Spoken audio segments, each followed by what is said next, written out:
Esse final de semana aconteceram muitas coisas aqui na igreja, né? Ontem nós tivemos um encontro de mulheres, que foi uma benção. A nossa irmã Dai trouxe uma mensagem linda para nós, né, sobre Ana.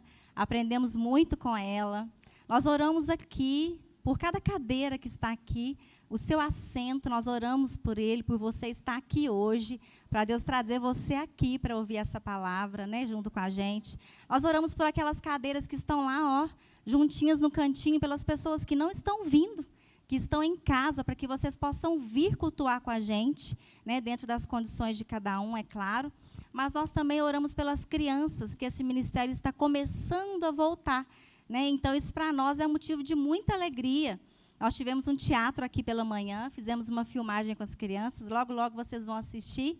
Mas nós também vamos fazer nosso encontro com as crianças aqui, né? Nós vamos passar a data para vocês. Então, se você sente o desejo de ajudar na sacolinha delas, uma surpresinha para elas, pode... Qual irmã que pode receber? A Dai, a pastora Nerilene, a Michele, eu. Qualquer uma de nós aqui você pode entregar para a gente fazer um dia bem lindo para elas. Bom, mas o tema de hoje ele é interessante, né? Não morra de raiva. Alguém chegou a ver o convite? E quando você leu, falou, que isso, não morra de raiva, né? Mas, em muitos momentos da nossa vida, não sei você aí, mas eu tinha uma raiva embutida dentro de mim, até alguns anos atrás, que ela estourava pela boca, né? Saía herpes para todo lado. Era uma raiva que eu não entendia de onde que vinha, mas ela tinha. Era uma facilidade de franzir a testa, crescer um bico e ficar 3 dias, né? E aí, com o tempo, eu fui entendendo que eu podia viver sem isso. E que para mim ia ser muito melhor. E meu marido agradece até hoje, porque ele era o grande motivo dessas raivas. Né? Quando ele disse que eu queria matar, era verdade, gente. Ele não estava mentindo, não. Existia uma raiva dentro de mim que eu não sabia de onde que ela vinha, né? Mas eu aprendi que mulher boa era aquela mulher brava, sabe? E não é bem assim, né? Você pode ser boa e não ser brava, né? Não ficar alimentando uma raiva dentro de você. Mas hoje nós vamos aprender com um profeta. Esse profeta, ele era conhecido, muito conhecido, a história dele é muito conhecida, não por esse motivo, mas por outro. O profeta Jonas. Você conhece a história do profeta Jonas pelo quê? Pela baleia, o grande peixe, né? Por ele ser desobediente também, não é? Mas vamos aprender um pouquinho mais com esse profeta. Abra para nós, por favor, a Bíblia em Jonas, capítulo 1. Nós vamos ler o verso de 1 a 3.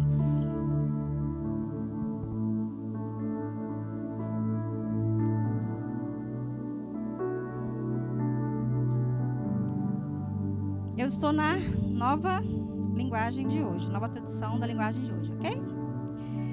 Diz assim a palavra do Senhor. Certo dia, o Senhor Deus disse a Jonas, filho de Amitai, apronte-se, vá à grande cidade de Nínive e grite contra ela, porque a maldade daquela gente chegou aos meus ouvidos.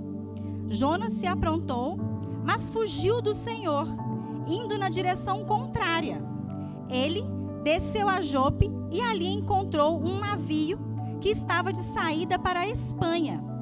Pagou a passagem e embarcou a fim de viajar com os marinheiros para a Espanha, para longe do Senhor. Então, esse profeta, qual era a função do profeta, né? O profeta, ele falava dos propósitos de Deus para as pessoas, dos desígnios do Senhor, daquilo que iria acontecer. Então, ele era a boca de Deus na terra. E esse profeta, quando Deus disse para ele, vá falar de mim para aquele povo, porque a maldade deles chegou aqui, ó, nos meus ouvidos, e eu estou a ponto de destruir aquela cidade. E Jonas, ele foi, até então, obediente, bonzinho, mas ele não foi para onde Deus tinha pedido para ele ir. Ele foi em sentido totalmente contrário. E ele pegou realmente esse navio. Dentro do navio, sabe aquela criança que esconde atrás da cortina e o pezinho fica de fora? Ela fala, me encontra. Já aconteceu com vocês? Ou pega a almofadinha, coloca no rosto e fala, estou escondido. Jonas fez isso com Deus. Claro Claro que Deus sabia onde que ele estava. Claro que Deus conhece todas as coisas. E ele sabia que Deus sabe de todas as coisas. Porque ele conhecia o Deus, né, que ele servia. Mas aí lá dentro, a tempestade veio. O povo ficou perdido. O que estava acontecendo ali? E aí o próprio Jonas falou, não, sou eu mesmo. Pode me jogar no mar, porque eu que estou aqui desobedecendo a Deus. E é ele que está bravo lá comigo. E o povo ficou até temeroso. Vai que a gente joga ele e Deus fica chateado com a gente também e castiga a gente. Não sabia nem o que fazia com ele, né? Mas enfim, ele foi jogado. E dentro daquele grande peixe que engoliu ele, um dia eu ouvi alguém falando assim, você acredita que um peixe engoliu o homem e ele ficou lá dentro do peixe, depois o peixe jogou ele fora? E a outra pessoa disse, eu acredito tanto na Bíblia que se tivesse falado que ele tinha engolido o grande peixe também eu ia acreditar. Ou você acredita ou você não acredita, né? Deus é um Deus inexplicável. Ele não quer que a gente entenda Ele, não. Ele quer que a gente apenas acredite, tenha fé que Ele pode fazer todas as coisas, amém? E então o que aconteceu? Jonas orou ali dentro, pediu para Deus livrar ele, porque ele estava morrendo ali dentro. E Deus ouviu ele lá dentro desse peixe lá e jogou ele numa praia. Quando chegou nessa praia, Deus falou com ele, Jonas, vai lá falar para aquele povo. E aí Jonas foi falar para aquele povo. Mas isso tudo aconteceu com Jonas. Por quê?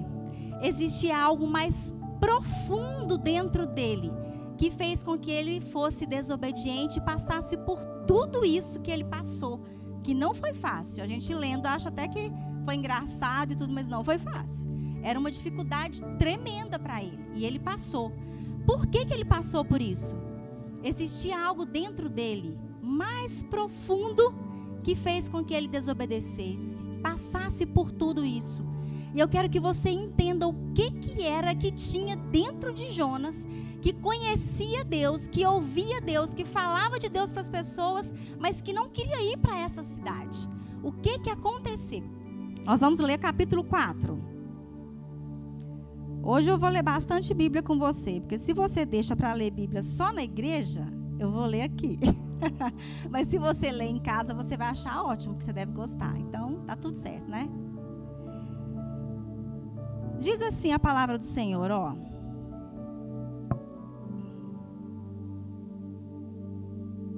Vou começar a partir do verso 10 do capítulo 3. Diz assim, Deus viu o que eles fizeram e como abandonaram seus maus caminhos. Então mudou de ideia e não castigou a cidade como tinha dito que faria. O verso 1 do capítulo 4. Por causa disso, Jonas ficou com raiva e muito aborrecido. Então orou assim, ó Senhor Deus, eu não disse antes de deixar a minha terra que era isso mesmo que ias fazer? Foi por isso que fiz tudo para fugir para a Espanha. Eu sabia que és Deus, que tem compaixão e misericórdia.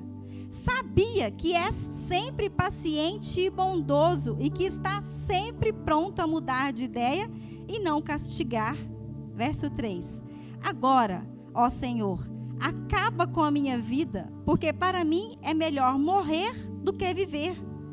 O Senhor respondeu, Jonas, você acha que tem razão para ficar com tanta raiva assim? Aí Jonas saiu de Nínive, foi para o lado onde o sol nasce e sentou-se. Depois construiu um abrigo e sentou-se na sombra, esperando para ver o que ia acontecer com a cidade. Então o Senhor Deus fez crescer uma planta por cima de Jonas para lhe dar um pouco de sombra, de modo que ele se sentisse mais confortável. E Jonas ficou muito satisfeito com a planta. Mas no dia seguinte, quando o sol ia nascer, por ordem de Deus, um bicho atacou a planta e ela secou. Depois que o sol nasceu, Deus mandou um vento quente vindo do leste e Jonas quase desmaiou por causa do calor e do sol, que queimava a sua cabeça. Então quis morrer e disse, para mim é melhor morrer do que viver. Mas Deus perguntou, Jonas, você acha que está certo ficar com tanta raiva por causa dessa planta? Jonas respondeu: é claro que tenho razão para estar com raiva, e com tanta raiva que até quero morrer. Então o Senhor Deus disse: essa planta cresceu numa noite e na noite seguinte desapareceu. Você nada fez por ela, nem a fez crescer, mas mesmo assim tem pena dela? Então eu, com muito mais razão, devo ter pena de grande cidade de Nínive, onde há mais de 120.000 crianças inocentes e também muitos animais. Amém? A raiva pela maldade que aquele povo praticava estava matando Jonas. Ele desobedeceu, ele foi para sentido contrário, ele passou por tudo que ele passou, porque tinha uma raiva dentro dele, que estava matando e acabando com ele. Mas que cidade que era essa que Deus pediu para ele ir? Naquela época, era uma das, eu acredito que a maior cidade que tinha. Eram mais de 600.000 habitantes ali. Esses 120 e poucos que falou eram só crianças, inocentes, mas tinha mais de 600.000 pessoas. Era um polo, era um lugar onde não só de muita população, mas a parte econômica também mandava muito ali na região, porque era uma cidade muito poderosa. Mas do mesmo jeito que ela era grande desses lados todos, ela era grande também por matança, por guerrilha. Eles ajuntavam cabeças na porta das suas cidades. Eles eram sanguinários mesmo. Era um povo muito ruim, muito mau. E Deus quis ainda dar essa oportunidade para esse povo. E Deus colocou Jonas para ir lá. Então essa cidade não era uma cidadezinha qualquer. Era uma cidade muito importante. Mas aí eu pergunto para você, por que Deus escolheu Jonas para ir para essa cidade e falar dele para o povo ali? Por dois motivos. Primeiro, pela pessoa do próprio Jonas. E depois, pelos inocentes dos animais, né? Que Deus fala que estavam ali naquela cidade, que Deus teve compaixão deles. Mas eu quero falar com você hoje um pouquinho sobre Jonas. Por que Deus escolheu esse homem, esse profeta, para ir lá? Porque Deus conhecia o coração dele.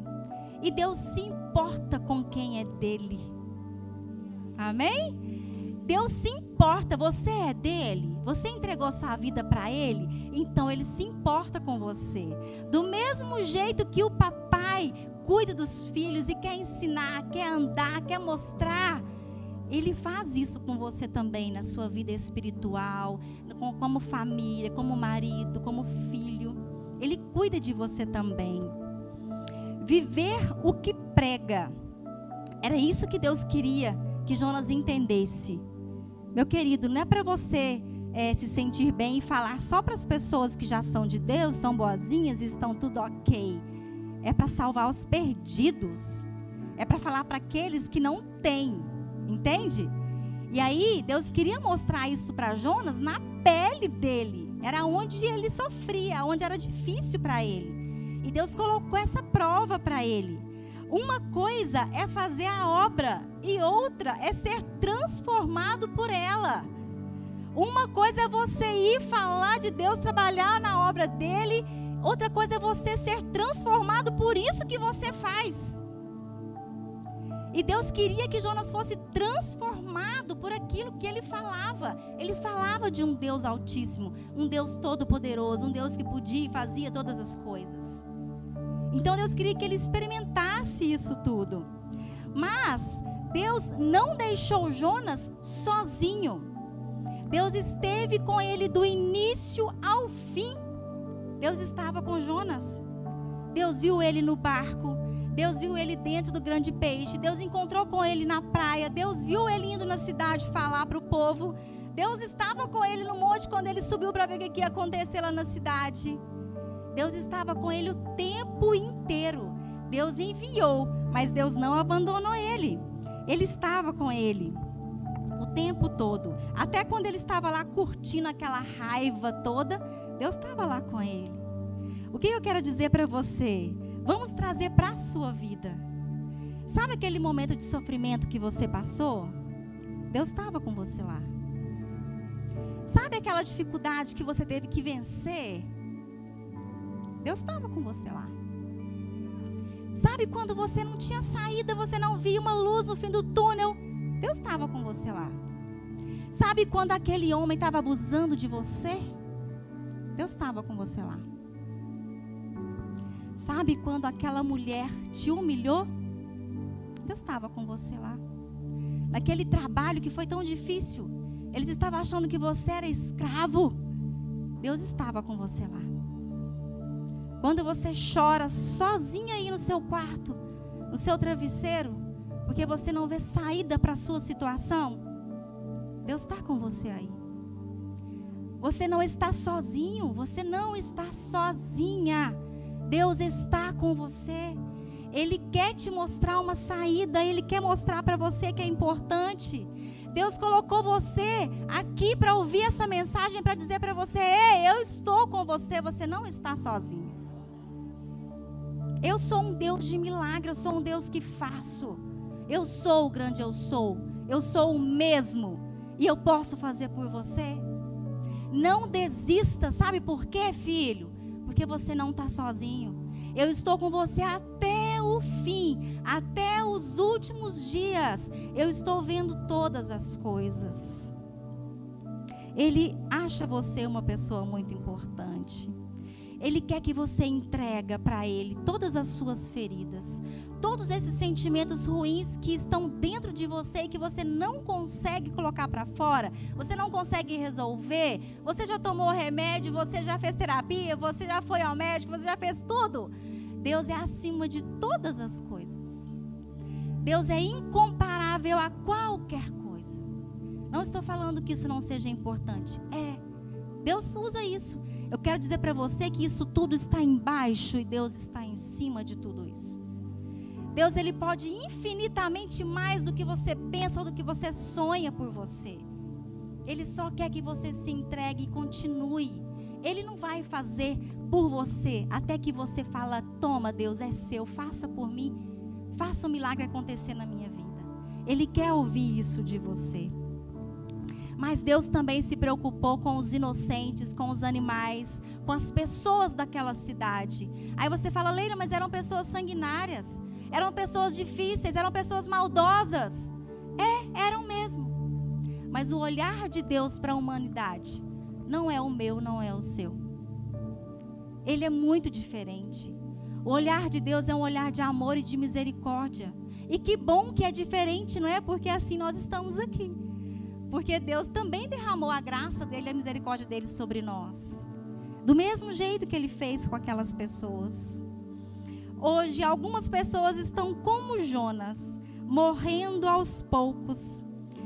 Deixando aquele sentimento de: é justo. Eu estou com raiva porque é justo o que eu estou sentindo. O que fizeram comigo não foi nada fácil. Eu sei que não pode ter não sido mesmo nada fácil.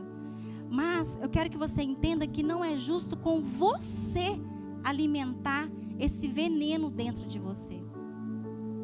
Você já foi ferido, já foi ferida, já está difícil. Você ainda alimenta uma coisa difícil dentro de você, um sentimento que te consome. E você morre aos poucos por causa dele. Então não está justo com você. Faça um pouco diferente para você viver. Guardar o rancor, a raiva, o ódio, isso não resolve problema. E nem faz com que, se você perdoar a pessoa também, você pode sentir assim: mas se eu perdoar, se eu não ficar com raiva, com ódio, é como se eu tivesse conivente com o que fizeram comigo. Não, não é isso. Eu quero dizer para você que quanto ao outro, quem vai cuidar dele é Deus, não é você, nem sou eu. Nós não temos capacidade para isso. Deus é quem sabe como tratar com cada um da maneira que cada um entende. Amém? Estão entendendo aí? Eu ouço algumas frases e eu queria que você refletisse um pouco sobre elas na sua vida. Porque talvez eu estou aqui falando e você diz assim: não, eu não sou uma pessoa que guardo raiva, rancor, ódio, eu não tenho esses sentimentos ruins dentro de mim, não. Mas eu ouço muito essas frases assim, eu estou com tanta raiva que eu nem sei mais de que é. Outra frase que eu ouço: tenho tanta raiva raiva do fulano, ou da ciclana, do Beltrano, que eu prefiro ir para o inferno do que ir para o céu com ele. Porque às vezes a pessoa se sente tão confrontada. E aí? E se ele for para o céu? Você tem tanta raiva dele, tanto ódio dele? Ah, mas eu prefiro ir para o inferno. De tanta raiva que guarda dentro de si. Como se o outro fosse morrer, né? Você tomando veneno e o outro lá, às vezes nem lembra que fez com você isso. E você está aí morrendo. Eu fico com tanta raiva que chego a ficar possessa. Já ouviram? Eu parece que sai de mim. Perco o controle. Algumas pessoas até dizem assim, não está em mim essa raiva. Eu falei, mas está em quem? Se não está em você, está em quem? Está em você. É você que vai ter que administrar. O que você vai fazer com isso? Não está em outra pessoa. E quando diz assim, mas eu fico com tanta raiva, mas tanta raiva. Quando eu chego naquele vaso, está sujo. Ou o marido diz, mas quando eu chego do meu trabalho, que não tem comida pronta, mas eu fico com tanta raiva que dá vontade de sumir daquela casa. Gente, são frases que eu escuto. Vocês não escutam isso, não? Eu tenho tanta raiva dentro de mim que eu não consigo conviver com ninguém. Eu não consigo relacionar com ninguém. A pessoa faz uma coisinha assim comigo, eu já não quero. Está lá dentro, alimentando um sentimento ruim. Eu fiquei com tanta raiva, mas tanto ódio, que eu fiquei a semana inteira sem dormir. Gente, como que são essas frases como exemplo? Mas como que é isso dentro de você? Como que é isso no seu dia a dia? Como que você administra as coisas ruins que chegam para você? É para você refletir agora. Mas Jonas, ele foi para a cidade. Ele fez uma pregaçãozinha meia boca, porque não era o que ele queria, mas ele foi. Ele andou um dia só, uma cidade que gastava 3 dias para passar por ela. Ele anunciou, sabe qual foi o discurso dele? Essa cidade vai ser destruída daqui 40 dias. Essa cidade vai ser destruída daqui 40 dias. Esse foi o discurso dele. Ele não falou da misericórdia, ele não falou do amor, ele não falou da graça, ele não falou do Deus que ele conhecia. Ele só falou daquilo que estava na cabeça e no coração dele. Vai ser destruída, vai ser destruída. Estava dentro dele. Era uma raiva que ele guardava lá. E aí ele foi lá, falou isso, foi lá para o monte e falou, agora vamos ver. Quem sabe Deus muda de ideia e destrói aquilo tudo. Aí eu vou trazer para nós, para a nossa sociedade. O que é isso aqui na nossa sociedade? Sabe aquela pessoa difícil? Aquela pessoa que pisou no seu calo, aquela pessoa que você não consegue nem lembrar dela e nem falar o nome? Aquela pessoa converte. E aí você olha para aquilo e fala assim, fez tudo que fez a vida inteira. Agora, converteu, põe a Bíblia debaixo do braço e acha que vai para o céu. Alguém já falou isso? Cri, cri, cri. Gente, infelizmente, a gente vive isso daqui. E eu vou dizer para você, essa pessoa vai para o céu. Glória a Deus por isso. Porque um dia nós também estávamos nessa posição e nós vamos para o céu. Amém? É a mesma posição. É a mesma coisa. Então não fica triste não, quando você vê que alguém está indo para o céu e fez um monte de coisa errada a vida inteira. Dá glória a Deus. Obrigado, Senhor. Porque essa pessoa vai para o céu. Isso é bom demais. Ao invés de Jonas aproveitar a graça e a misericórdia e o amor de Deus e pedir para que ele usasse isso para limpar o coração dele, para limpar os sentimentos ruins, para transformar isso tudo, e ele ir lá falar para o povo, e o povo converter, e todo mundo fica feliz da vida, não, ele ficou triste, porque Deus usou da misericórdia e do amor dele para aquelas pessoas. Olha, ao invés de ele usar a favor dele, Ele não, ficou triste. Aí vamos trazer isso para nós. É quando você faz aquela oração de vingança. Está vendo, Deus? Olha o que fez comigo. O senhor não vai fazer nada, não? Ah lá, como é que apronta isso comigo? Faz alguma coisa. É aquela oração querendo que Deus faça justiça segundo os seus olhos, o seu coração. E Deus não é assim. Graças a Deus por isso. Deus é diferente, Ele faz diferente. Mas no verso de 9 a 11, existe um confronto entre Deus e Jonas. Deus confronta Jonas. E Ele diz para ele: Jonas, você tem certeza que você está triste por causa dessa planta? E aí ele diz: sim, estou triste, a ponto de morrer. Meu Deus, né? Mas ele estava. E aí mais para frente ele fala: mas espera aí, se você não fez nada para essa planta crescer, e ela nasceu numa noite, morreu na outra, quer dizer, ficou só 24 horas, e você está triste por causa dessa planta, quanto mais eu com aquelas pessoas todas lá para ser salvas. Ele confronta Jonas. E o interessante é que aí eu estava lendo a história e tal, quando chegou no final do capítulo 4, aí falou isso, né? Então eu, muito mais razão devo ter pena dessas pessoas e tal, dos inocentes. Aí eu virei para continuar lendo, ver o que Jonas vai responder, né? Não, acabou o capítulo. Falei, ué, que isso? Sabe aquele filme que acaba, você fala, acabou? Jonas não respondeu? Jonas não falou nada? Que é isso? Não, aí ele tinha que falar alguma coisa, ele tinha que responder, que tinha que mostrar que ele melhorou, né? Alguma coisa aconteceu na vida dele. Mas aí Deus falou comigo assim: não, filho, sabe o que é? É porque o final desse capítulo, quem vai responder é você. Mas aí eu não vou ficar aqui sozinha, não, vou colocar para você. Aí eu pergunto para você: compensa alimentar essa coisa ruim que te mata um pouquinho a cada dia? Compensa? Responde para Deus. Compensa fazer isso? Não, não compensa. O que está sendo mais importante para você?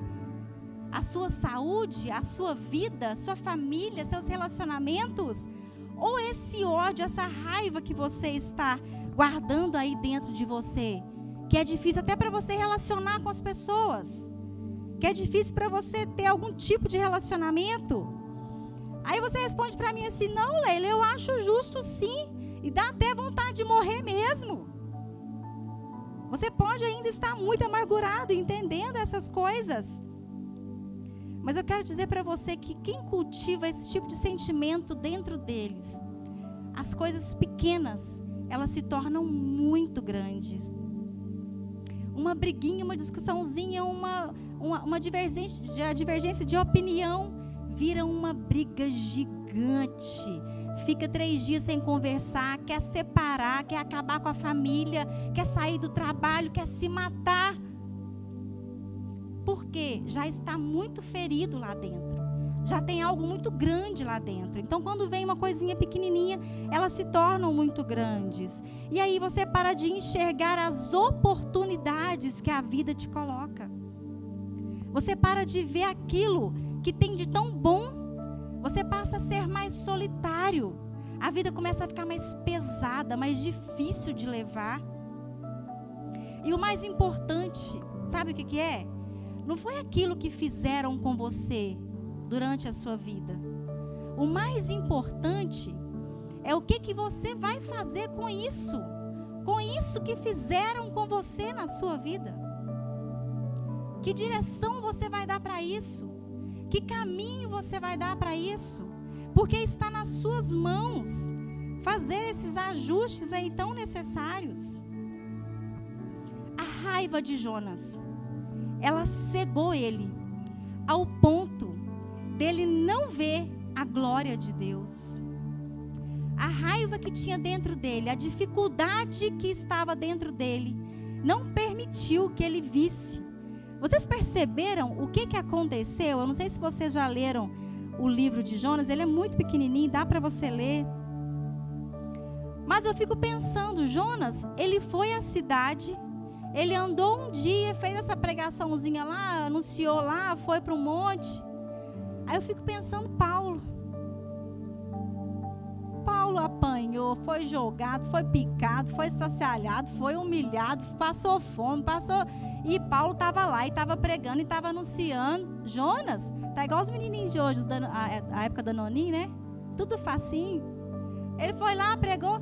E aí o que aconteceu, gente? A cidade inteira se arrependeu. Do rei ao mais novo, ao mais humilde. A cidade inteira, mais de 600.000 pessoas se arrependeram através da vida dele. Ele nem viu isso. O que você não está enxergando na sua vida porque está cego, cultivando sentimentos que te paralisam? Nós estamos saindo de uma pandemia mundial. Você está vivo com saúde. A sua família está aí. O que você não está vendo? Que você ainda está cultivando raiva dentro de você, sentimentos ruins de desânimo. Para. Deus tem muito mais para você. E aí Jonas não conseguiu ver isso que aconteceu. Ele preferiu ficar lá cultivando aqueles sentimentos do passado que estavam aqui consumindo ele por dentro. Ele perdeu o rumo. Agora, a alegria de viver, nós perdemos ela quando nós perdemos o propósito, quando nós perdemos a direção. Nós perdemos a alegria de viver quando as pessoas passam a não importar mais para a gente. Quando você vê alguém em sofrimento, você diz, assim mesmo. Quando você vê alguém na rua, você fala, escolheu estar ali. Quando você escuta o nome de Deus, aquilo para você já não tem tanto sentido mais. É quando você escuta a palavra de Deus e diz que todas as coisas cooperam para o bem daqueles que amam a Deus, e você diz, será que coopera mesmo? Você perde o sentido. A sua vida perde o sentido quando ela perde o propósito. E aí você perde a alegria. Nós não podemos perder isso. Jonas, ele perdeu o propósito. Ele era o quê? Profeta. Ele era a boca de Deus na terra. Ele perdeu o propósito. Ele ficou tão enraizado na descendência dele, no povo dele, e era só o povo dele, que ele não conseguiu levar para fora. É como aquelas pessoas que dizem, se não for na minha igreja não tem salvação, se não for do nosso jeito não vai para o céu. Deus não quer destruição, Deus quer dar novas oportunidades. Deus deu uma segunda oportunidade ainda para Jonas ir lá falar dele, quando ele foi jogado na praia. Ele poderia ter falado, não, Jonas, volta para trás, você não vai ir lá mesmo, não, bora. Não, ele falou, vai lá, mais uma oportunidade. Deus está te dando mais uma oportunidade para você recomeçar. Deus está te colocando mais uma oportunidade de recomeço com Ele. Esteja onde você estiver me ouvindo agora, Deus está aí com você. Ele está te dando uma nova oportunidade, um novo recomeço para você. Uma nova oportunidade de vida, e vida em abundância. Não é uma vidinha mais ou menos. É uma vida de alegria. Ele quer te dar essa alegria. Quando a palavra do Senhor se torna uma leitura qualquer para você, não faz mais sentido. Nós estávamos conversando, né, irmã Nelly, que a gente não pode perder. É como se fosse uma poluição visual. Tem aquele extintor ali, né? Você passa por ele todos os dias e você passa a não vê-lo mais. Porque virou uma poluição visual. Tem coisa aqui, tem coisa ali, eu passo, nem vejo. Se for para você desenhar na sua casa a igreja, talvez você não vai conseguir.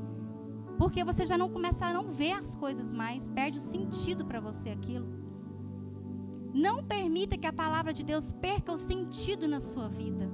Não permita que a sua intimidade com o Senhor se perca. Jesus, essa palavra, ela tem valor. Ela não é uma palavra qualquer. Quando a gente diz intimidade com o Espírito Santo, o negócio é profundo demais. Não é uma coisinha qualquer. É isso que nós temos que entender, a profundidade e a importância dessas coisas de Deus. Porque às vezes você diz, não, eu sei que Deus é acima de todas as coisas, mas você vive. É para viver, é para acreditar, é para crer. Às vezes eu sei que o diabo, ele vem assim, te dá uma paulada nas pernas e te joga no chão. Você quer levantar, ele te dá de novo, você joga no chão. Mas eu quero dizer para você que o chão é o melhor lugar para estar, porque é nos pés do Senhor que a gente tem que estar. É lá que nós precisamos estar. Quando nós nos rendemos, nos colocamos e falamos, Senhor, é o Senhor mesmo que faz. Não tem outra coisa maior do que o Senhor, não. É Ele quem vai fazer na nossa vida. Experimente isso na sua vida. Experimente mais de Deus na sua vida. Ele tem o poder de ir aonde ninguém vai. Deus tem o poder de fazer aquilo que ninguém faz. Você está esperando alguém fazer por você aqui nessa terra? Você tem Deus, que faz muito mais do que qualquer pessoa.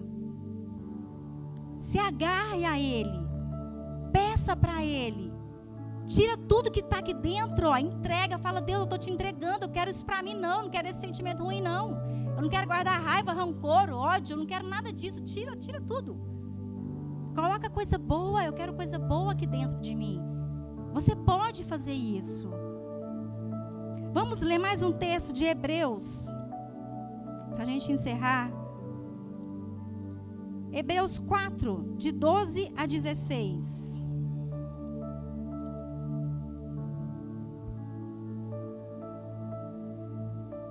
Diz assim a palavra do Senhor para nós. Pois a palavra de Deus é viva e poderosa, e corta mais do que qualquer espada afiada, dos dois lados. Ela vai até o lugar mais fundo da alma e do espírito. Vai até o íntimo das pessoas e julga os desejos e pensamentos do coração delas. Não há nada que se possa esconder de Deus. Em toda a criação, tudo está descoberto e aberto diante dos seus olhos. E é a Ele que todos nós teremos de prestar contas. 14.